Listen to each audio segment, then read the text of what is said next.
La paz sea en esta casa, nuestro clásico saludo. Y precisamente es también para saludar a Hilda Ramírez Nava. Hilda Ramírez Nava, ella tiene su local número 18 ahí en el Mercado Hidalgo. Oiga, sigue incrementándose vez tras vez nuestra audiencia. Gracias a Dios y gracias a usted que nos escucha. Y esto es comprobable, ¿eh? No es que nos lo estemos inventando. Lo que sucede es que nos encontramos esas personas, empezamos a platicar y me dicen, lo estamos escuchando. Gracias, muchas gracias, señora Hilda Ramírez Nava, del mercado Hidalgo, local número 18. Bueno, pues al tema. La última amonestación de Dios. ¿Qué quiere decir amonestación? Bueno, pues advertencia, nos está previniendo, pues, la última amonestación de Dios. Pero vamos a las Sagradas Escrituras en principio. Segunda de Timoteo capítulo 3, usted puede leer, yo le voy a dar nada más el principio, le voy a leer el principio. Segunda de Timoteo capítulo 3, a esto se refiere esta amonestación que Dios nos hace, la última. Dice, segunda de Timoteo capítulo 3, del 1 en adelante, has de saber que en los últimos días vendrán momentos difíciles. Ahí está la advertencia. Y luego nos dice, ¿por qué? Porque los hombres serán egoístas, amantes del dinero, farsantes, orgullosos, chismosos, rebeldes con sus padres, ingratos, sin respeto a la religión, no tendrán cariño ni sabrán perdonar, etcétera, etcétera, etcétera. Momentos difíciles. Tremendos momentos que vendrán. Eso dice la palabra de Dios. Estas condiciones se ven a nuestro alrededor, ¿o lo cree usted? Lo estamos viendo a nuestro alrededor. Para esta crisis, Dios tiene un mensaje muy especial designado para este último tiempo. Precisamente porque, fíjese bien, porque Dios no hará nada, fíjese, ojo en esto, porque no hará nada el Señor Jehová sin que revele su secreto a sus siervos, los profetas. Él tiene que avisarnos primeramente. Es más, ya lo está avisando. Es cuestión de que usted se fije. Amós 3:7.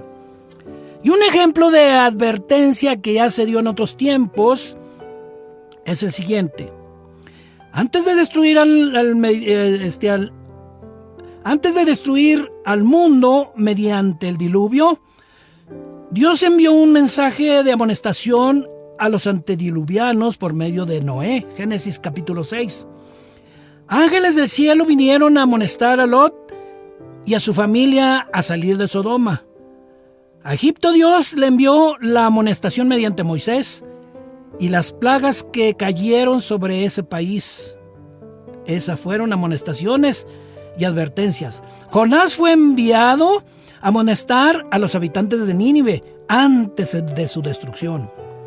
Y antes de la destrucción de Jerusalén en el año 70 de nuestra era, Jesús previno a los judíos.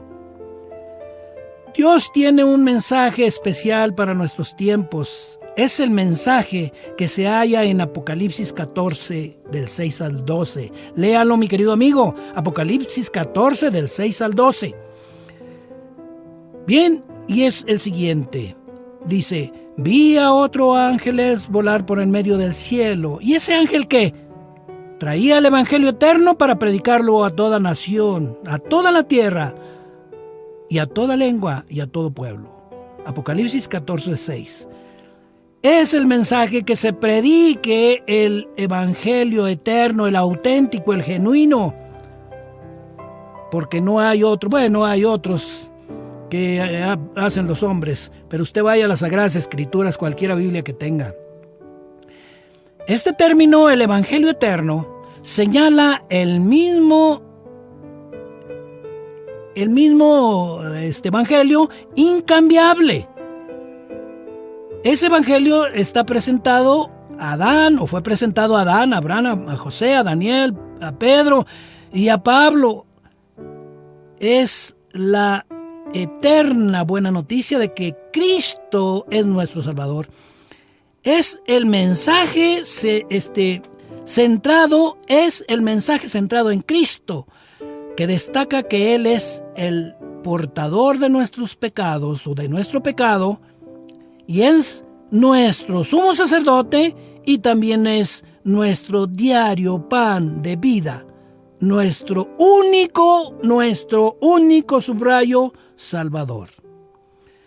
¿Qué anuncio específico contiene este último mensaje de amonestación que corresponde darlo solo en nuestro tiempo del fin? Apocalipsis 14:7. El mensaje es: temed a Dios y dadle honra, porque la hora de su juicio es venida, y adorar a aquel que ha hecho el cielo y la tierra, el mar y las fuentes de las aguas. Apocalipsis 14:7. Bien, fíjese bien. Adorad a aquel que ha hecho el cielo y la tierra, el mar y la fuente de las aguas. Apocalipsis 14:7. Es la última parte del mensaje que estamos manejando el día de hoy. El reconocimiento de Dios es el creador. Fíjese bien, el reconocimiento de que Dios es el creador es la base de la verdadera religión. El hecho de que Dios es el creador es la base de la autoridad de Dios, así como de nuestra responsabilidad ante Él. Esta última amonestación une el hecho de la creación con el juicio. Entonces, esta amonestación está relacionada con el juicio. Hay advertencia, para que tomemos providencias. ¿Cuál es el mensaje del segundo ángel? Y otro ángel le siguió diciendo: ha caído Babilonia. Mire, este término de Babilonia ya lo vimos por ahí en otro de los temas, que ojalá lo pudiera buscar, lo pudiera encontrar en internet, la historia del mundo predicha. Ahí tenemos algo respecto de Babilonia. Pues sencillamente es un sinónimo del exceso del pecado. Aquella gran ciudad, porque ella ha dado a beber a todas las naciones del vino del furor de su fornicación.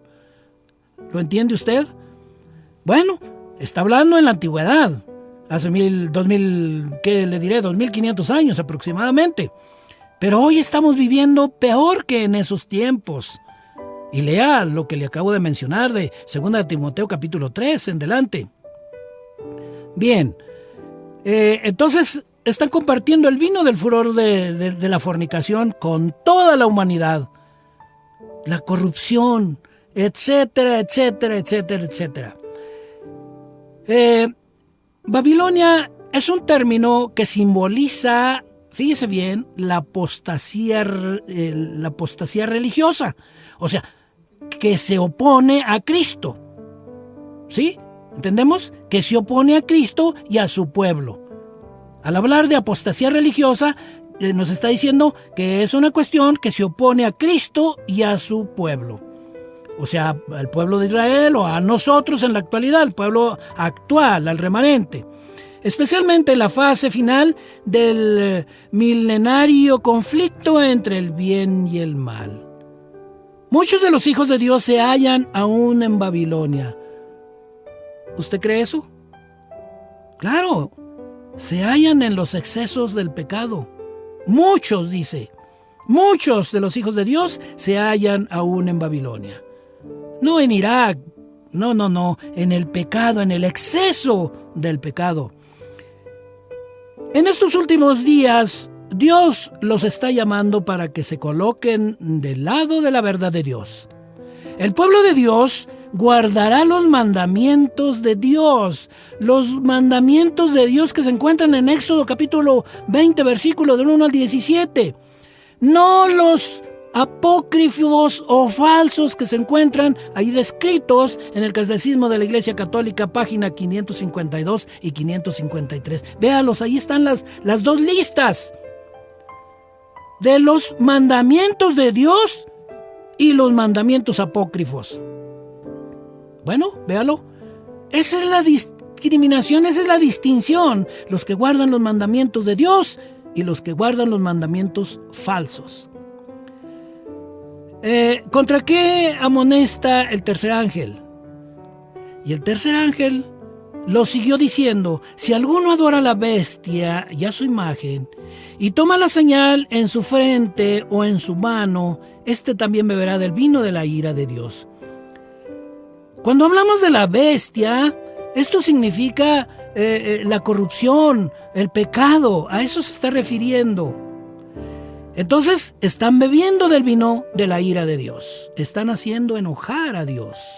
Bueno, eso yo lo digo, bajo mi estricta responsabilidad. El cual está echando puro, fíjese bien, el cual está echado puro en el cáliz de su ira. O sea, bueno, y será el cual está echado puro en el cáliz de su ira. Puro a pecado se está ingiriendo, y será atormentado con fuego y azufre delante de los santos ángeles, aquel que ingiere este vino, este cáliz de la ira, aquel vino que trae la ira de Dios. Serán atormentados con fuego y azufre delante de los santos ángeles y delante del Cordero, que es Cristo. Y el humo del tormento de ellos, serán atormentados, y el humo del tormento de ellos, fíjese bien, sube para siempre jamás.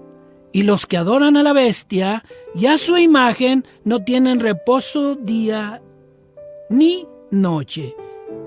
Bien, mi querido amigo, pues hay que tomar esas providencias, no beber de la ira de Dios o del vino puro, de la maldad, de la corrupción, del pecado, porque seremos atormentados.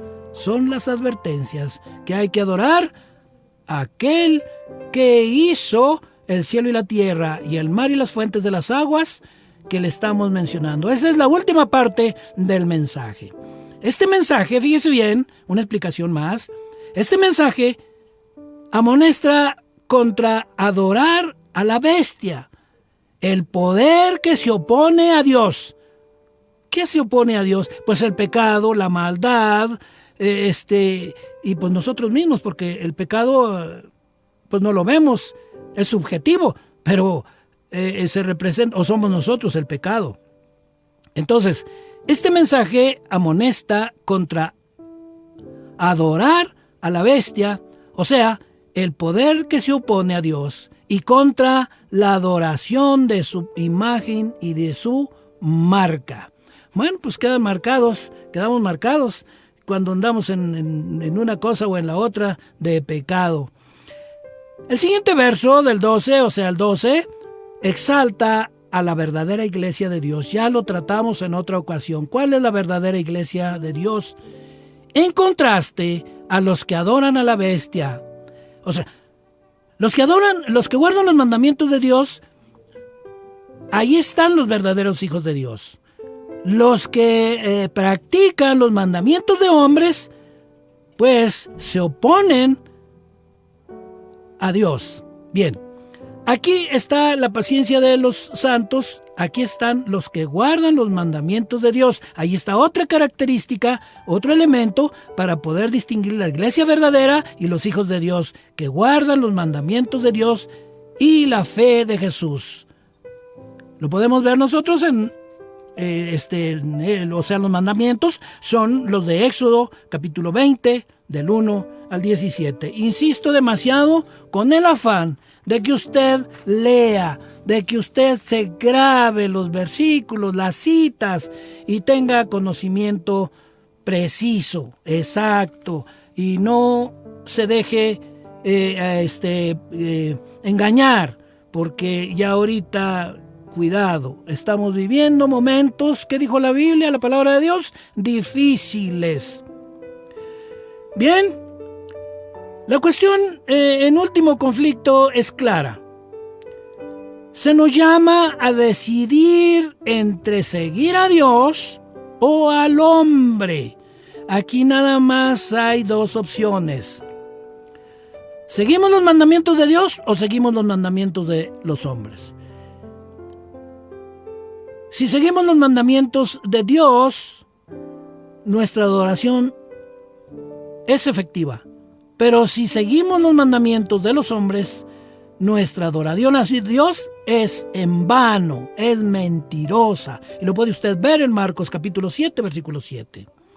Habrá una clase, fíjese bien, habrá una clara distinción entre los que reciben la marca de la bestia, los que practican a fondo el pecado, y los que son llamados santos. Porque santos quiere decir que se han apartado del pecado para Dios. Estos últimos guardan los mandamientos de Dios de Éxodo capítulo 20 del 1 al 17. Los que siguen a la bestia evidentemente no guardan esos mandamientos. Y terminamos diciéndole, la apostasía cristiana declara sostener el decálogo. Fíjese bien, ellos dicen que guardan los 10 mandamientos, pero exceptúan el cuarto mandamiento. Y por allá Santiago 2:10 dice, si guardas toda la ley, pero ofendes en un punto, te haces culpable de toda. Entonces tenemos que guardar los 10 mandamientos. Y los mismos, el catecismo de la Iglesia Católica nos lo enseña. Son obligatorios y para todos y en todas partes. Bien, si exceptúan el cuarto mandamiento o cualquier otro, pues efectivamente, en realidad no están sujetos a las leyes de Dios. De donde se deduce que la cuestión en conflicto final será el cuarto mandamiento, la observancia del sábado y la lealtad al Creador. Ese es el propósito de guardar todos los mandamientos, todos los 10, es ser leales a Cristo. Dios responsabiliza al hombre según la luz que tiene. O sea, al que mucho se le da, mucho conocimiento, mucho se le va a pedir. Lucas capítulo 12, versículo 48. Bien, los santos tendrán también la fe de Jesús. No rechacemos el último mensaje, no rechacemos el último mensaje de amonestación de Dios. Seamos prontos para aceptar la divina advertencia, adorando a Dios, aquel que hizo el cielo y la tierra y las fuentes de las aguas, el mar y las fuentes de las aguas. Bien, mi querido amigo, pues no rechacemos esta amonestación, y para la próxima, si Dios nos da licencia, vamos a hablar del origen de la ley de Dios. Esté pendiente, mi querido amigo, y escuche algo más. ¿Dónde se originó la ley de Dios? Nos veremos la próxima semana, si Dios quiere, aquí por este mismo medio. Que Dios le bendiga.